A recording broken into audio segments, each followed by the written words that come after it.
ଗୋଟିଏ ଗାଁରେ ଗୋଟିଏ ଲୋକ ରହୁଥିଲା ଯେ କି ସେ ବହୁତ ଧାର୍ମିକ ଥିଲା।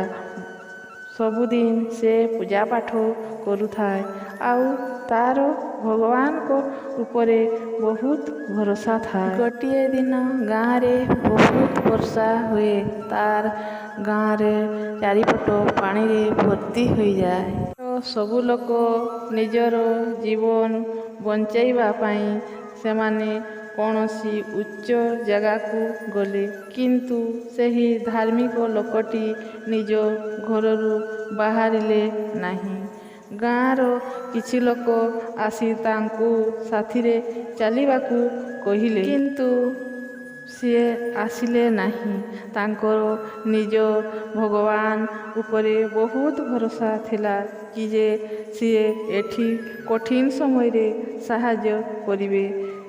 ଯେତେପରେ ପାଣି ଅଧିକ ବଢ଼ିବାକୁ ଲାଗିଲା, ସେତେବେଳେ ଗୋଟିଏ ବ୍ୟକ୍ତି ତା ସହିତ ନାଆ ଧରି ଆସିଲା ଆଉ ସେହି ବ୍ୟକ୍ତିକୁ ତାଙ୍କ ନାଆରେ ବସିବାକୁ କହିଲା, ତା ସହିତ ଆସିବାକୁ କହିଲା। ତାପରେ ବି ସିଏ ଆସିଲେ ନାହିଁ। ସେ ଭଗବାନଙ୍କ ଭକ୍ତିରେ ଲାଗି ରହିଲେ।